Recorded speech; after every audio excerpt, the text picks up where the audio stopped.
We're speaking on the day where Ahmad Al-Sharaa has met with Donald Trump in Saudi Arabia. You were, of course, blacklisted by the Assad regime because you were quite critical. You entered this new Syria. No credit cards work in the whole of Syria. Israel has taken Mount Hermon knowing full well that it controls about a third of all Syria's water resources in the south. That's why I've returned so optimistic and so positive.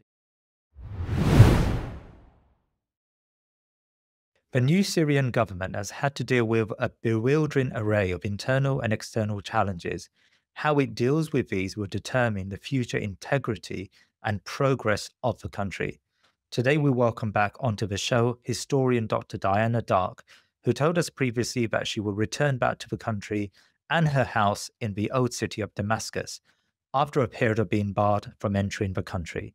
She tells us about the new Syria, its hopes and its challenges. Diana Darke, welcome back to The Thinking Muslim. Thank you.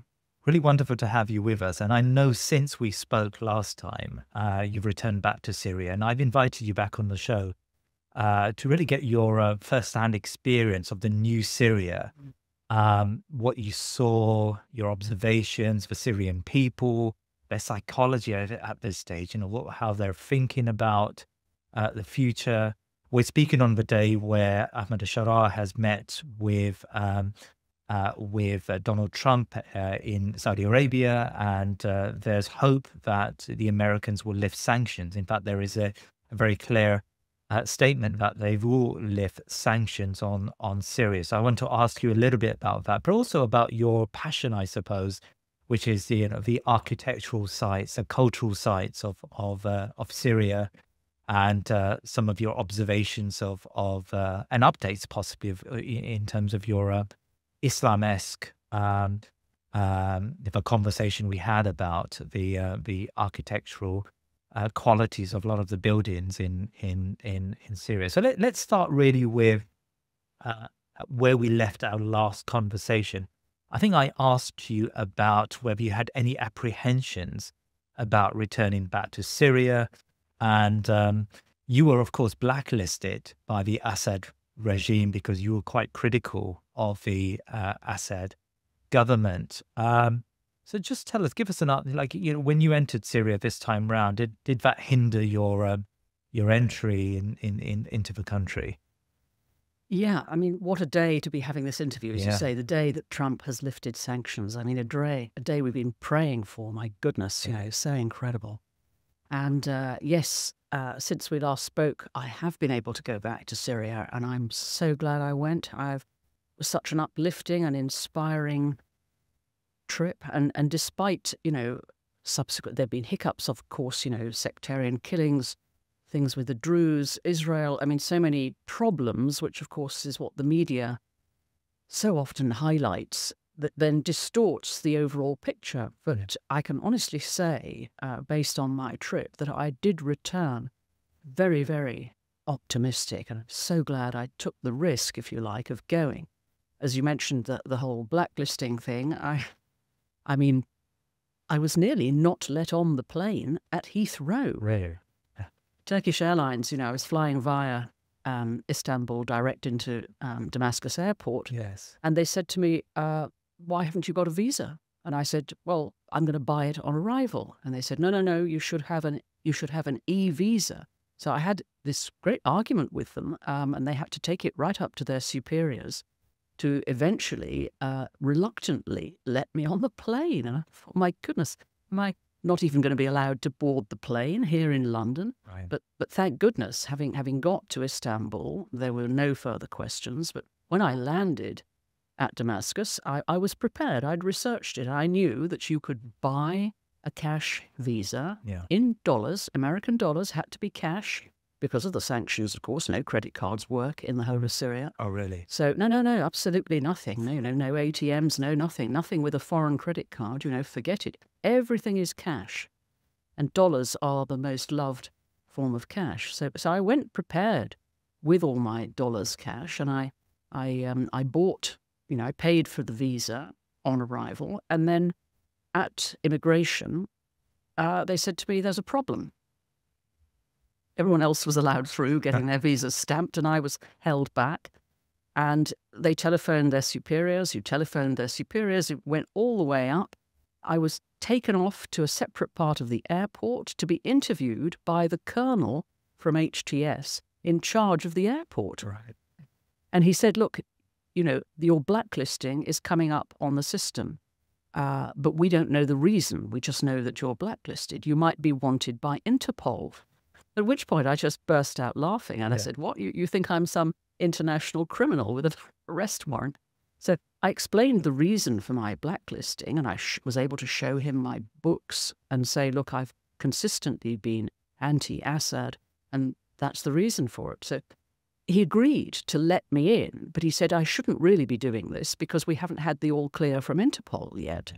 But I'm going to override that and let you into the country. But when you come back, pass by my office, and then we'll, you know, in the hope that Interpol have responded by then, we'll settle the matter for once and for all. So thank goodness I did do that. Interpol had confirmed I wasn't an international criminal.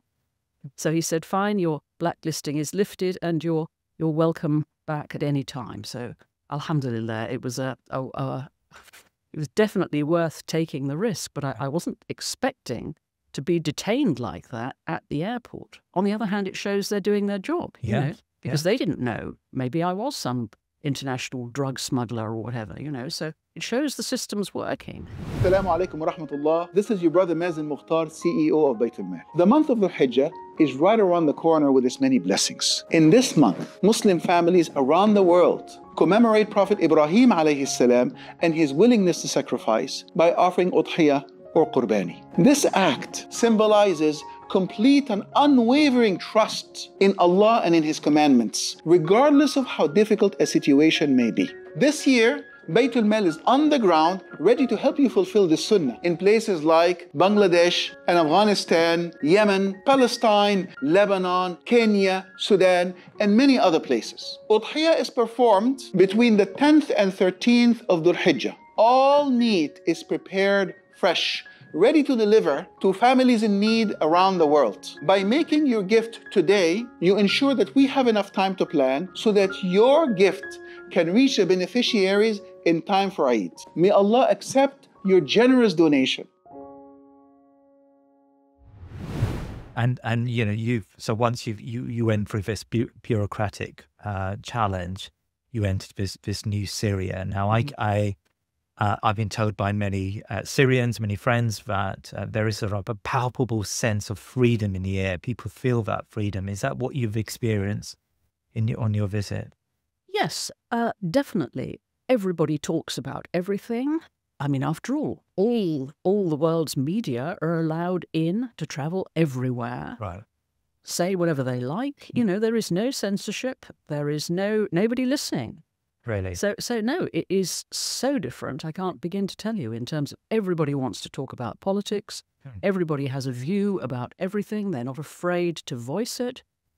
And it's most definitely a clear sense of that kind of, you know, openness and freedom that people can express themselves. Now, of course, that said, that's only one set of freedoms, you know. Yeah.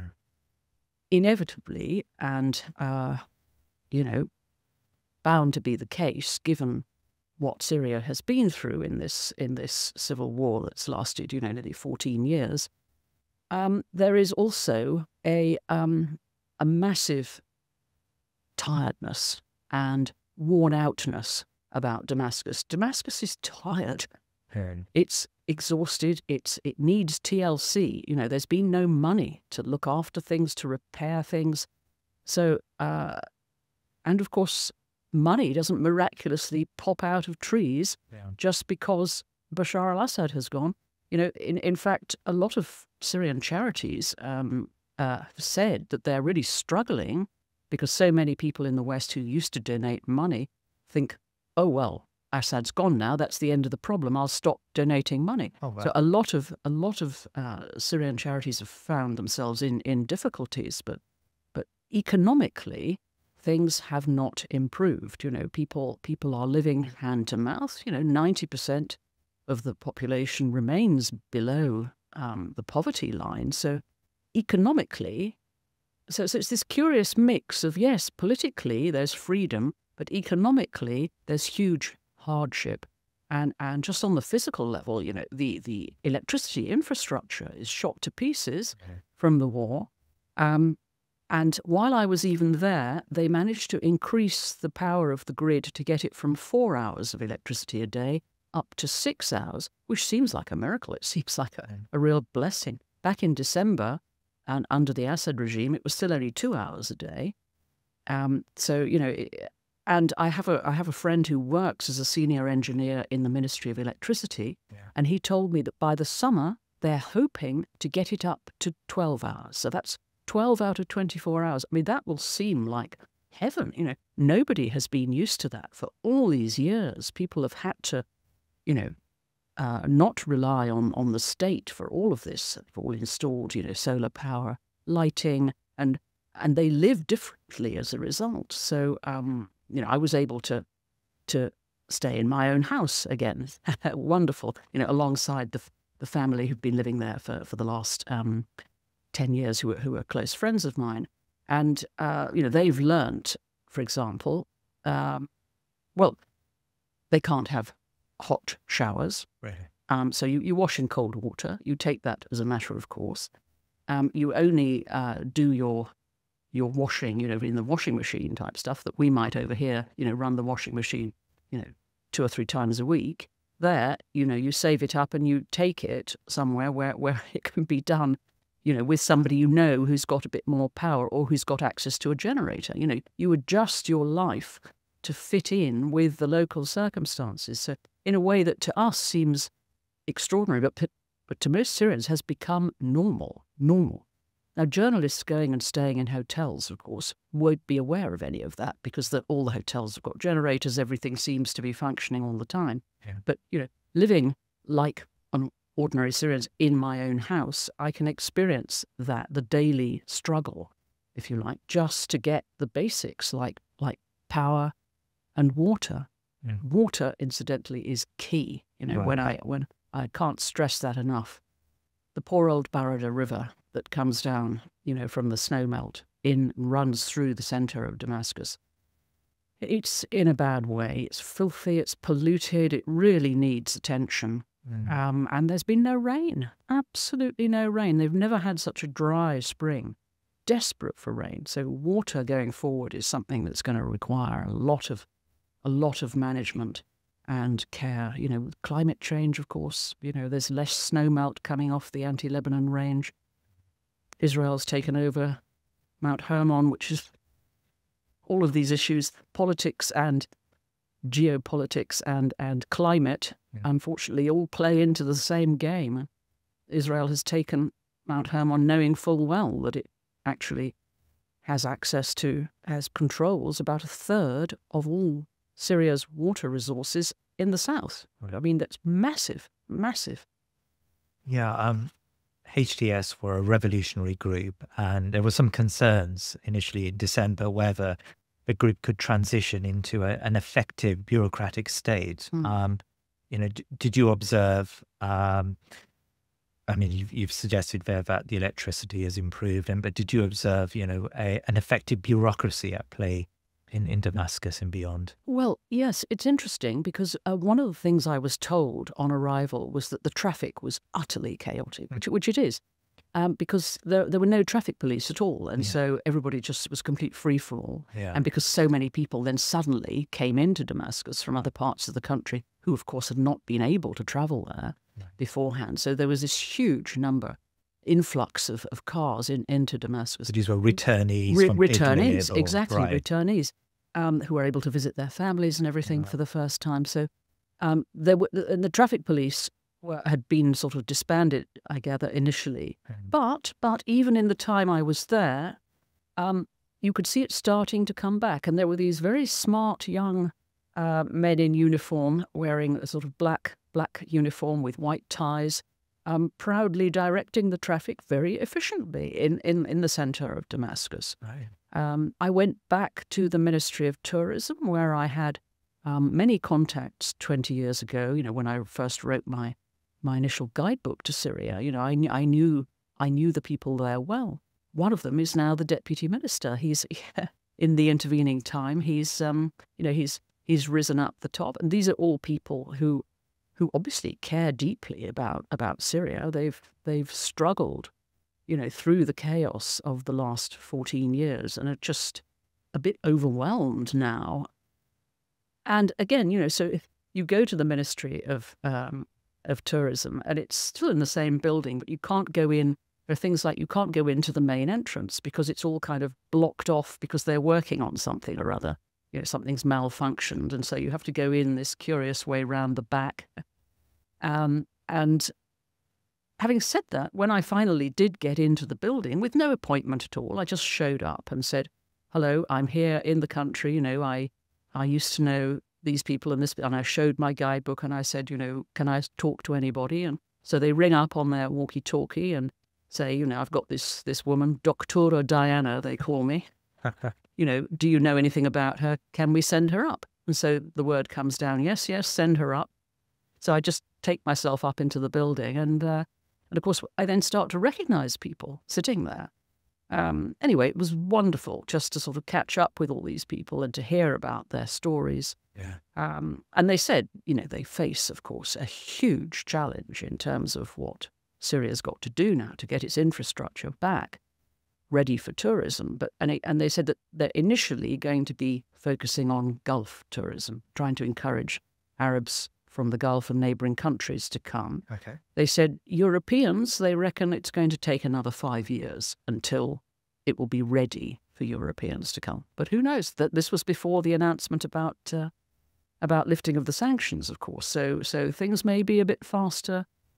The will is that this is the thing. This is what's so wonderful. That's why I've returned so optimistic and so positive. It's that you get this real sense of this collective will to make it work, to overcome all the obvious challenges. But everybody, and this is the thing, if the will is there, it will happen.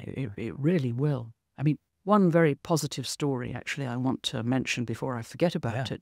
So my architect, when I did the restoration project on the house I bought 20 years ago, we did this 3-year restoration project together. And so I got to know him very well during that time, the Syrian craftsman.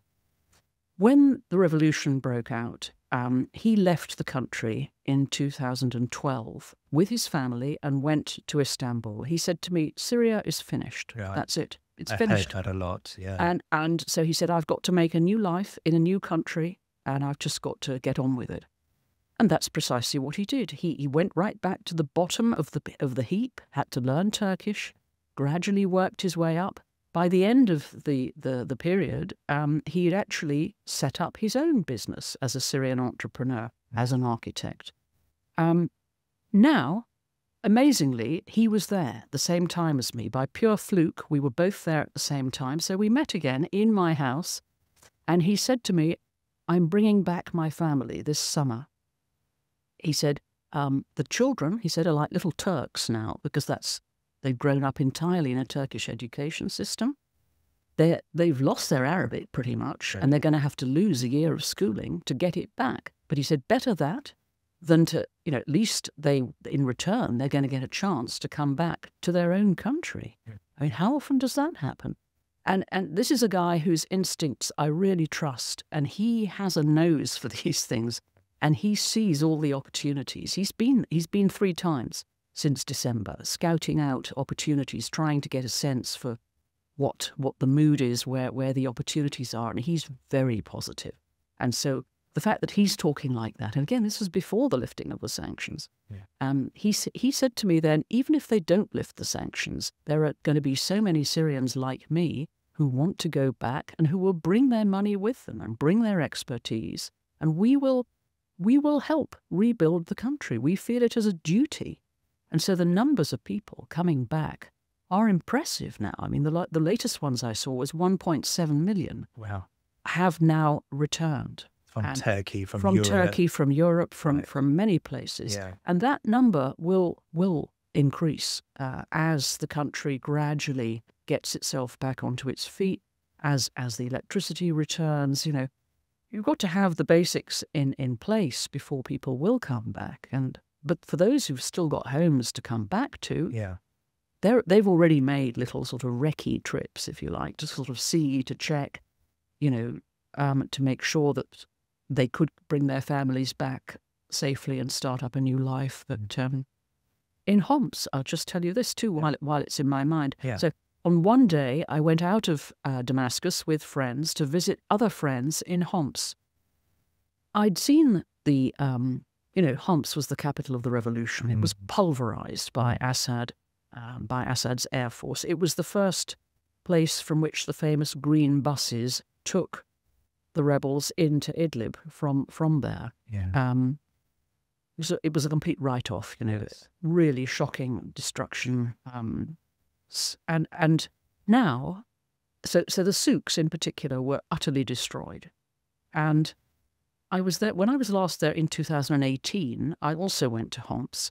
The souks were there, kind of semi-restored, but empty, absolutely empty, nothing going on, hardly. Now I went back, the souks are busy and Really? bustling. And I said to my friends, this is incredible. What's happened? And they said, these are people from Idlib who've now been able to come back and go back to their homes, reopen their shops.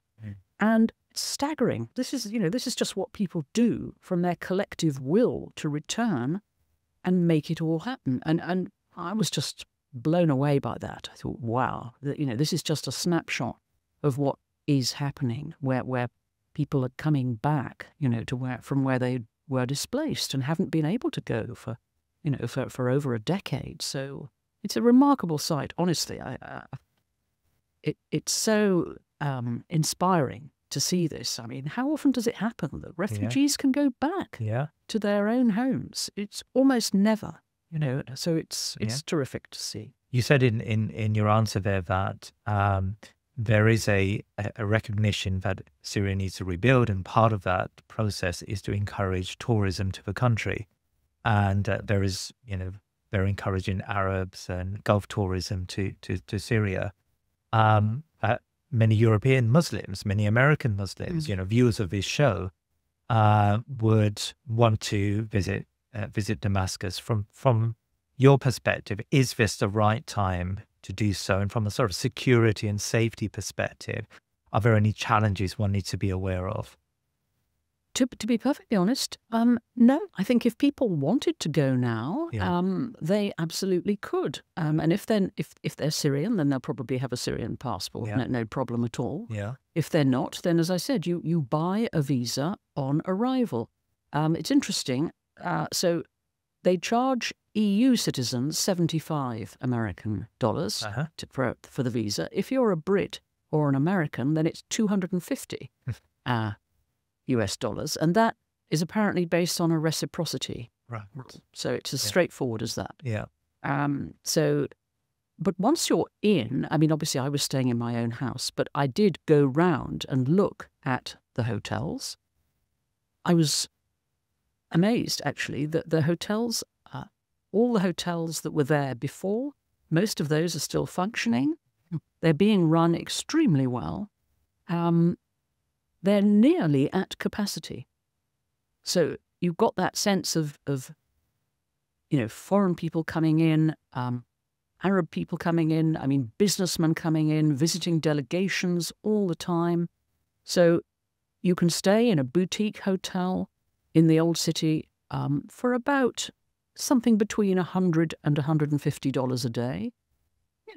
It's considering what they're offering, which are beautiful surroundings, in a lovely courtyard house with everything fully functioning, no power cuts because they've all backed up with their generators and everything. So beautiful food. My goodness, the food. I must diverge a bit there because, again, the souks are full of beautiful produce, the quality, the freshness. I mean, forget Waitrose and Marks and Spencer's, It's just unbelievable, the quality of the produce.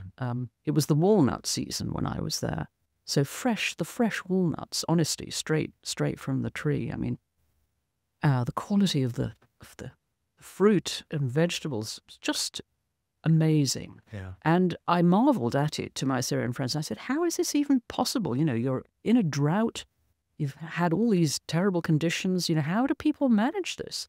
And Syria has learnt to adapt, basically, to its position. So the farmers have learnt to grow what will flourish in these circumstances. Syria is self-sufficient in food. It does not need to import things. I mean, there's a bit of imported stuff. So, for example, I bought some dates. They had a range of dates, all from different sacks, and I asked where they were all from.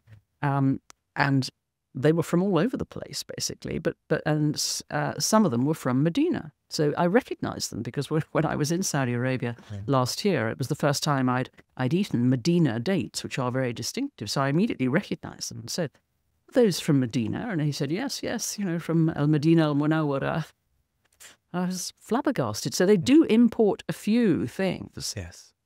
But prices, really not too bad. I mean, things like, you know, tomatoes you can buy in large quantities. And the farmers have learnt to adapt. And so Syria has been kind of insulated from the world economy.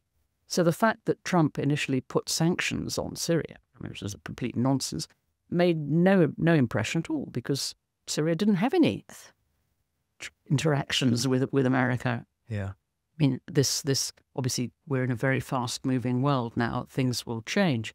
But I'm just telling you that from the outside, you might imagine that there's nothing and that people are really, you know, struggling to get to even get the basics. But the quality of fresh fruit and vegetables is phenomenal. Now, it's true, not many people can afford meat. Meat is a total luxury. So, but people have learned to do without meat. Fine, you know, you can do without meat. So that's what I'm explaining, that people have adapted and got used to the circumstances in which they find themselves. As we said earlier, we're talking on the day where sanctions have been officially lifted and Trump is visiting, or Ahmed Al-Sharaa is visiting Trump in Riyadh. There's a... Actually, before I ask about the sort of the impact of that, let's talk about those sanctions. I mean, a lot of what you describe of Syria at this moment, you know, its sort of precarious position economically, I suppose, is down to those sanctions. What does it mean for Syria now that these sanctions have been hopefully lifted? It means that large-scale investment by foreign companies can come in, and it means that, well, for example, things like the aircraft fleet can be renovated. One of the things that's quite striking on landing at Damascus airport, so you come in on the runway, and there are all these sort of dead airplanes, sort of like decaying carcasses along the side of the runway, just sitting there, you know, covered in dust, absolutely falling apart. You then get to the airport, and the jetways, or whatever they're called, the things that used to connect, you know, directly to the aircraft, so you could walk from that straight into the terminal building. Those, which used to function, you know, back in the day when I last flew into Damascus Airport, they're just sort of hanging there lifelessly. Clearly, they haven't got, you know, the spare parts or whatever it needs, you know, to invest to get all this working again. So even though the distance from where the plane parked to the terminal building was something ridiculous, like 150 meters, they had to bring a bus, you know, to take us that tiny distance because the stuff's not working. I mean, this is just one example of the many things that don't work in Syria. The road networks. I mean, I travelled on the main Damascus Homs highway. It's pretty good, actually. It's not too bad at all.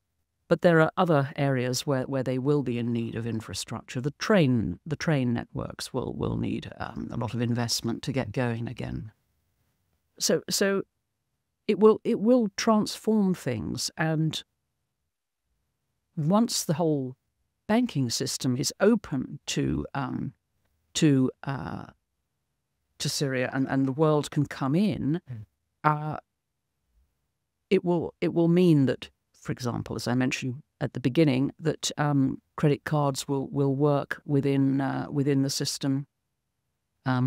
ATMs will start to function with a foreign card. Yeah. All of these things will come back to bring Syria into the fold of a normal functioning country, because you do get the sense that, because there just isn't any of that at the moment, that this is a country which is semi-functioning.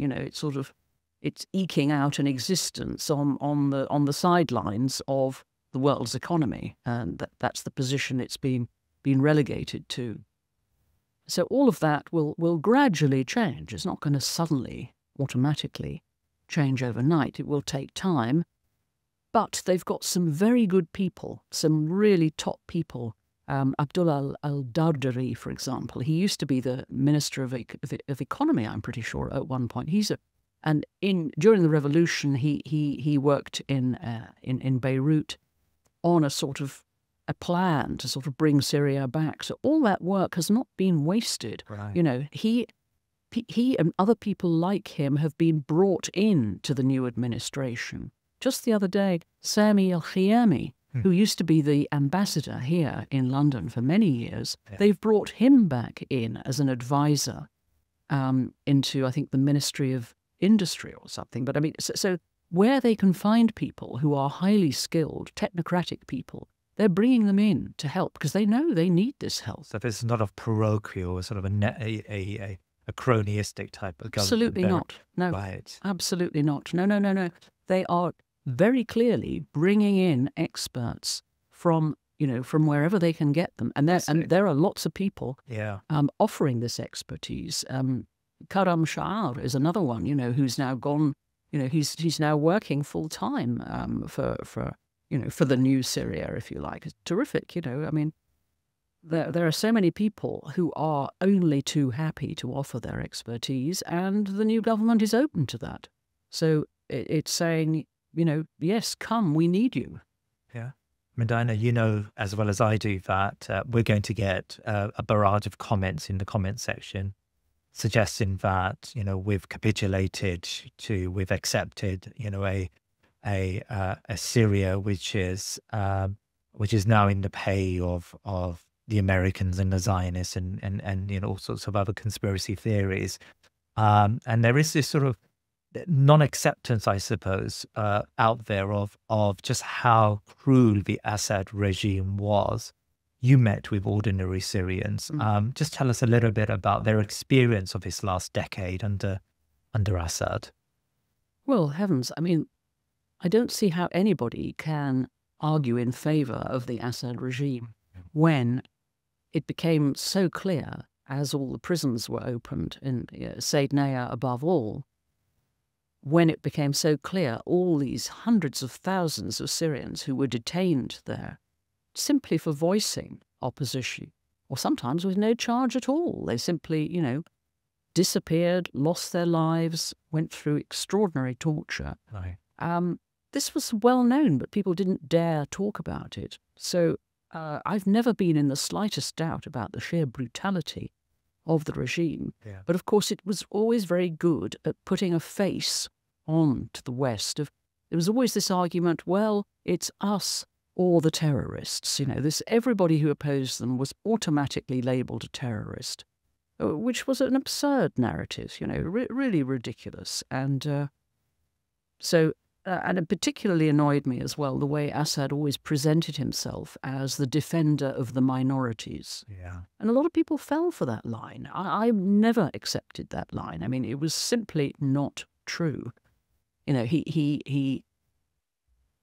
mean, there are so many things, that he did to project that image. So he liked to be photographed alongside, church leaders and this kind of thing.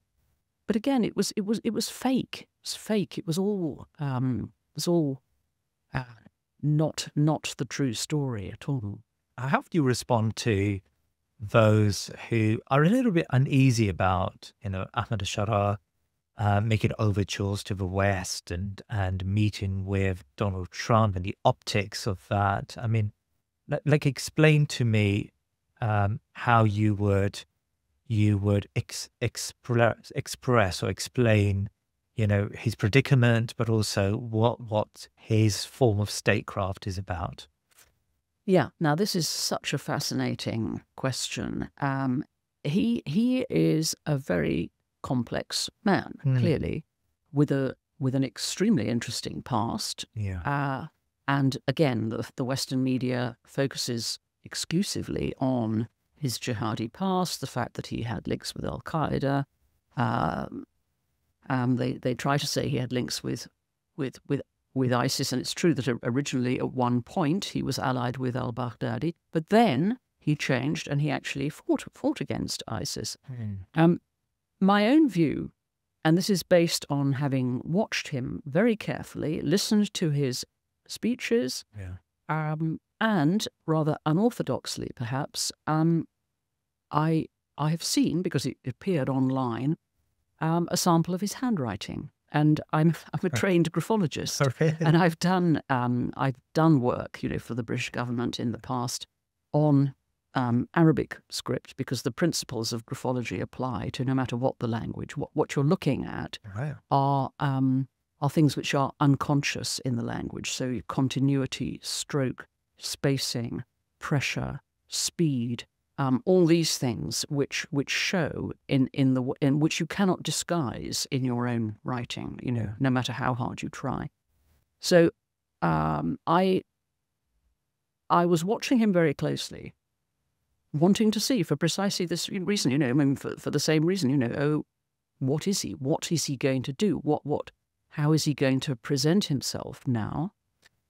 And I can honestly say that I've been very reassured by the way he has conducted himself, by the things he's done, by the things he's said, by the things he has openly addressed. He hasn't ever tried to paper over anything or deny anything.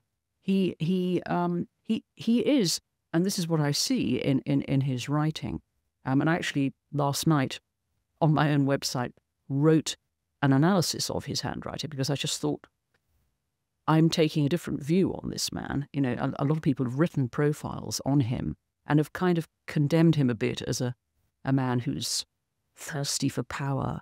Duplicitous. Yes, duplicitous, all of this. I'm absolutely not of that view. Really? What I see is a very complex man who has been on a journey, to use that awful phrase, but he really has learnt through what he's experienced and what he has lived through. He has learnt how to adapt very quickly to changing new situations. He thinks outside the box. He has a very original mind with great flair, and he will bring innovative solutions to an evolving problem. So that's way more than pragmatism. Pragmatism, there's something rather passive about pragmatism. There is nothing passive about Ahmad Al-Sharaa. He sees what the future, he sees the changing things, and he's sufficiently nimble mentally to adapt to it and read the situation and find a way through it, find an innovative way to arrive at a solution. And I think, you couldn't find a better person, frankly, for all the challenges that Syria undoubtedly will face. They're extremely fortunate to have a man like that who also, of course, really understands Syrian society. He is a Syrian through and through. His family originally was from the Jolan. He's highly educated. But above all, as I said, it's his approach that I think is unique and uniquely relevant for today, when you'd have to be fast thinking. You have to be able to bring in all sides. So people criticize him for not getting rid of his perhaps more extreme, more militant jihadi elements in his entourage. I think he's made the calculation that he can't get rid of them just yet, but he will do when the time is right. But it's too soon. For the time being, he has to just weather the criticism and read the situation, and then, move them into the sidelines, when he can do so. And I think he's steering a very difficult path. Yeah. But I honestly don't think there's going to be anyone else who can do it better. I'm not saying it's not going to be difficult. Of course it will be difficult. It will be very difficult, and there'll be more setbacks like these sectarian killings. After everything that Syria has been through, there are bound to be outbreaks of sectarian killings. There will be, but I actually take the view that it's been suppressed and dealt with remarkably quickly. Right. And there will be, they're trying their best to set up a form of transitional justice on all this. They're short of manpower. They need people to come back and help them with all these processes, and they want that. They want help from Europe, from America, from everywhere who's got expertise, and above all from the Syrians, who can come back and help them to rebuild the country, to put back this sort of shredded society that's gone through so many terrible things. But how popular is Al-Sharaa? He's incredibly popular. I mean, I spoke at length, when I was there to all my Syrian friends, who are from a range of professions, right, different levels of society. They all respect him and think he's a good thing. They like the fact that he's an observant Muslim. That's the other thing, actually. I will say that a lot of people have become more religious during the war in a way that's actually quite normal. Same thing happened here in World War II. The churches were full. People need faith more when they're going through a difficult situation like war. So a lot of people are more religious. Yeah.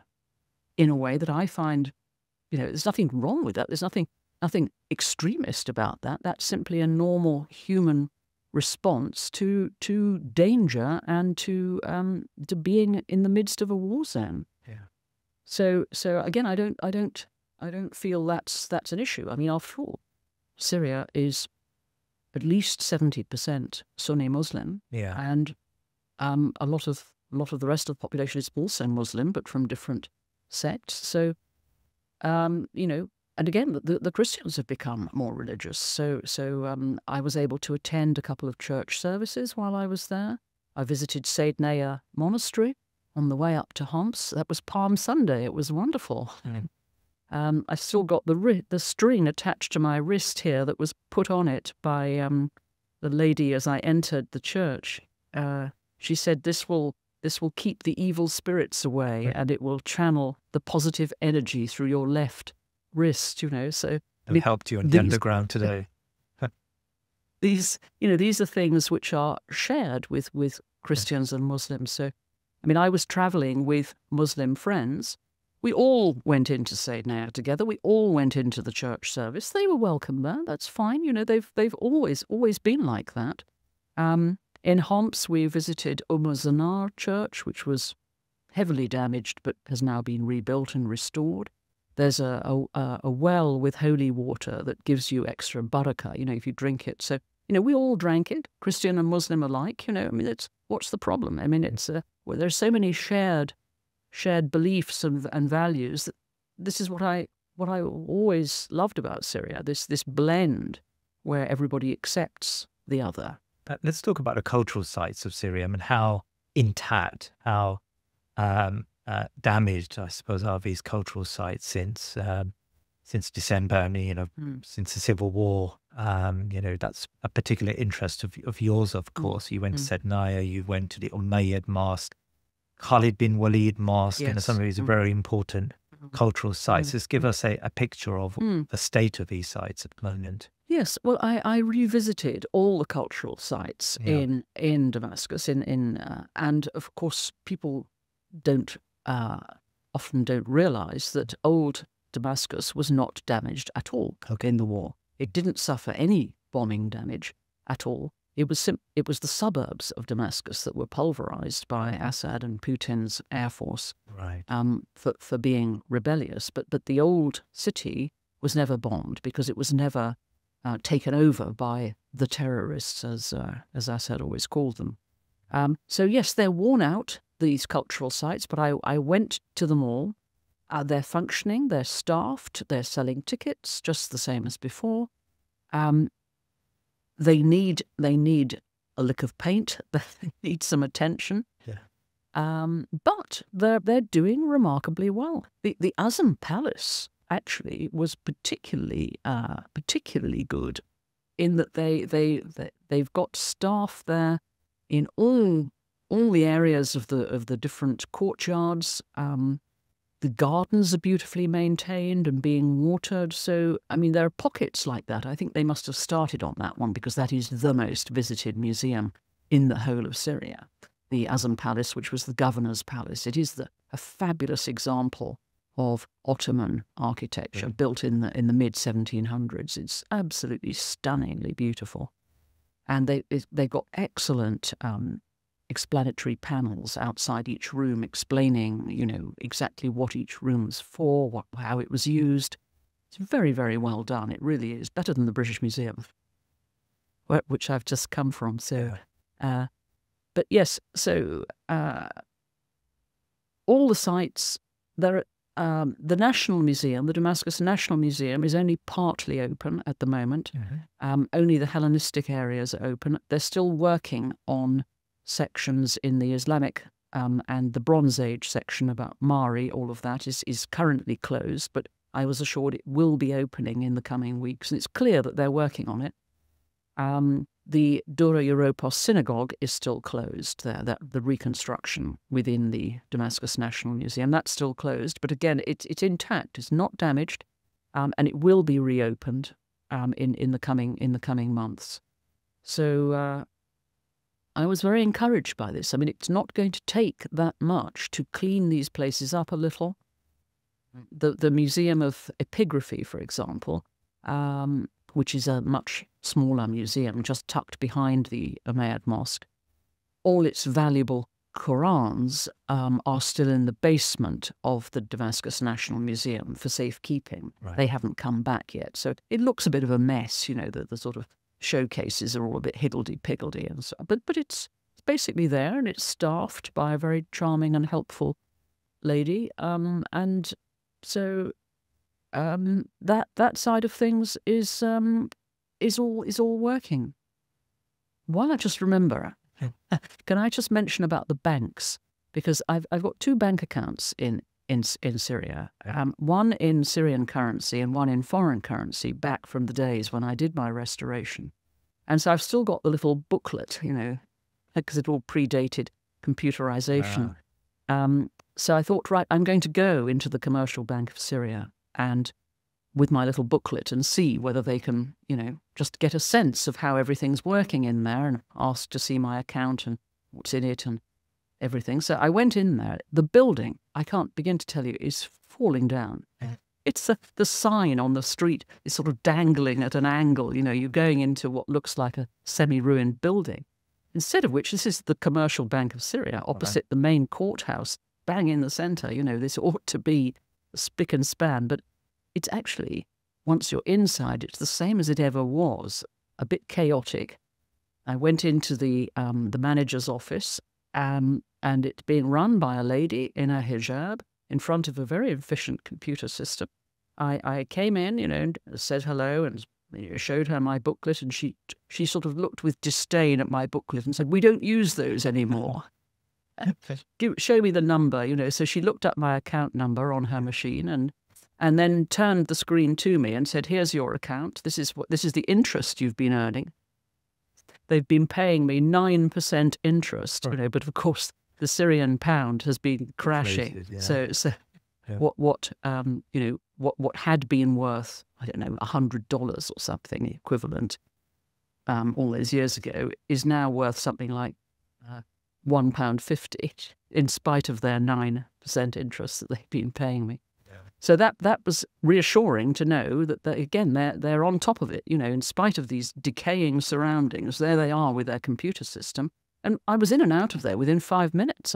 Mentally, I'd set aside an hour for this process. I thought, well, it's bound to take ages. Then I went on to the Bank of Syria and Overseas, which is a much more spick and span, more modern bank, for my dollar account. again, I went in, I didn't even have a booklet for that. I never opened anything proper there. I just literally put some money in. And so I said, look, I haven't got any evidence, but this is my passport. Can you find my account? So again, within no time, these extremely efficient young women who were clearly Christian from the way they were dressed, in trousers and completely unveiled. Within 5 minutes, they found my account, printed me off a sheet saying, right, here's a record for you for future reference, so that you can come back any time and you can put money into this account whenever you want. So it's all there, it's all functioning, which again, I found very reassuring. Did you say earlier on that you've written a guidebook on Syria? Yeah. Oh, wow. Okay. And that's still available, is it, on Amazon? Or? It's you might find copies on Amazon still. Yeah. It was about to go into a 3rd edition just when the revolution broke out. Any plans to update it? Oh, yes. The publishers want it to be updated. Yes.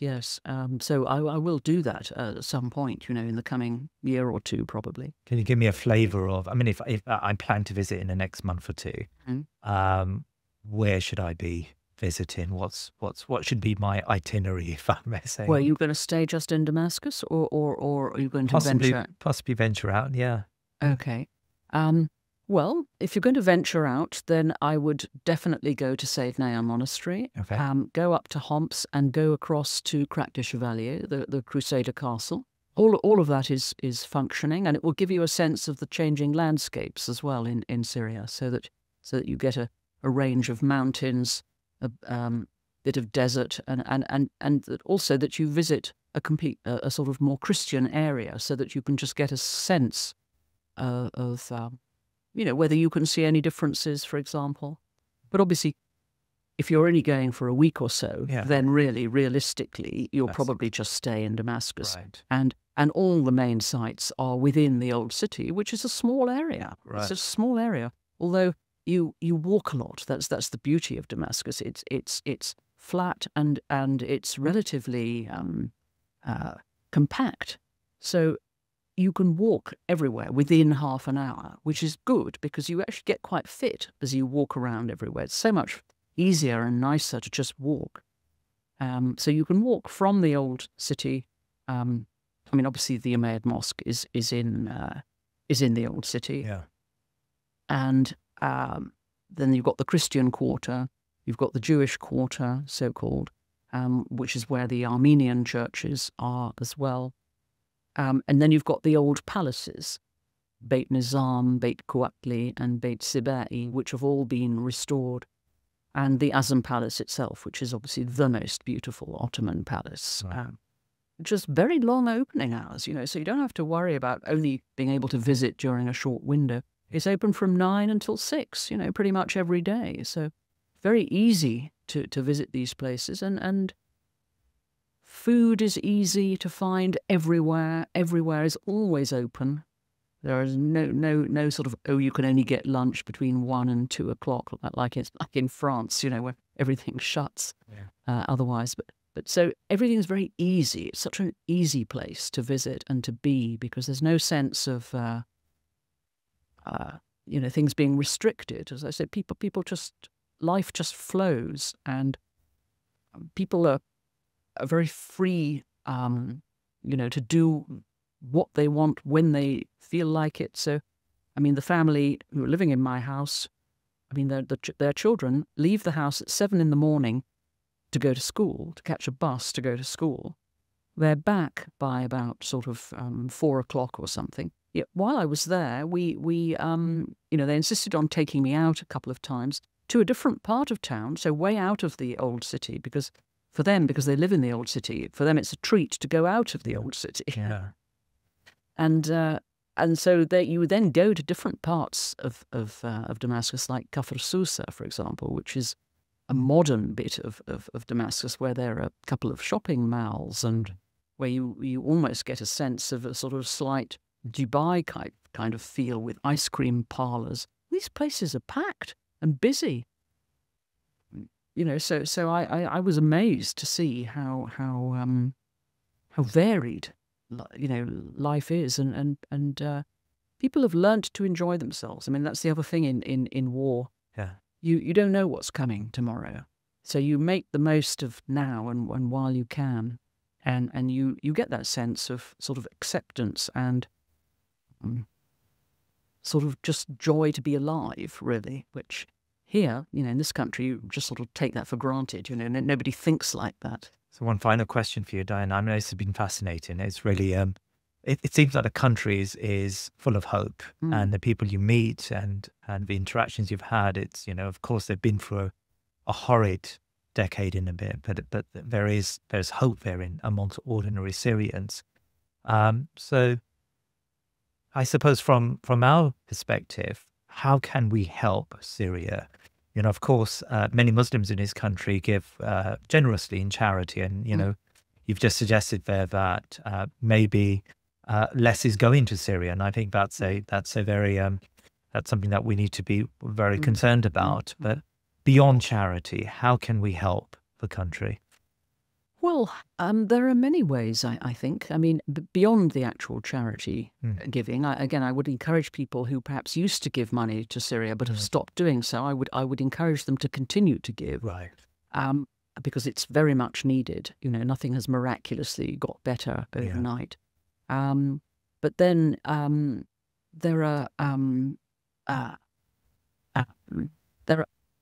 just giving the country a chance and giving it a more positive image, actually, and emphasizing the positive, and not always sort of jumping on the negative aspects, because I think that's been unfair. As I mentioned, with Muhammad Jalal himself, I think he's somebody who only looks forwards. Yes, he's had a difficult and complicated past. He would be the first to admit that, but he's not interested. That's happened. That's finished.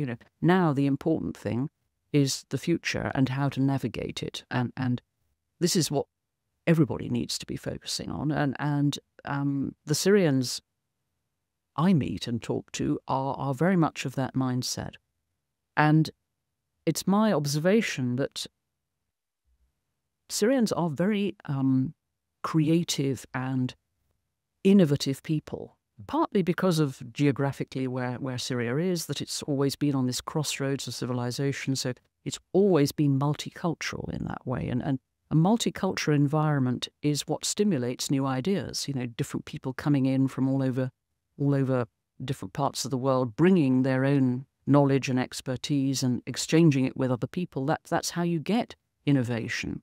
And so Syrians are very innovative. I'm always astonished at how tech-savvy they are, way better than I am, Really, they've got the latest of everything and are right on the cutting edge of all the new developments and want to be part of a new future. So for people who've never been to Syria, they're skeptical about this. They think, oh, that can't possibly be right. For anybody who's been there and experienced it for themselves, knows that that's basically true. And so that they deserve a much better press than they get. And foreign investment, and now that sanctions have been lifted, hopefully there'll be a lot of investment opportunities, I suppose, for people in the new Syria. Yes. If I had any money to spare, I would invest it there like a shot. I really would. I mean, I invested a lot of money in my house all those years ago, but it was never about money and making money at all for me. I mean, it was a conscious act, to save a chunk of Syria's cultural heritage, and that house has been so useful during this period of the war. It served as a refuge to so many different families. So I'm so pleased at the fact that, against all the advice, I bought it, persevered with it, fought for it, kept it, got it back from the people who tried to steal it from me, and that it's still there, and it's still acting as a refuge, and I hope will continue to do so. Diana Darke, this has been a really uplifting conversation. Thank you so much for your time today. Thank you. Please remember to subscribe to our social media and YouTube channels, and head over to our website thinkingmuslim.com to sign up to my weekly newsletter. Jazakallah khair.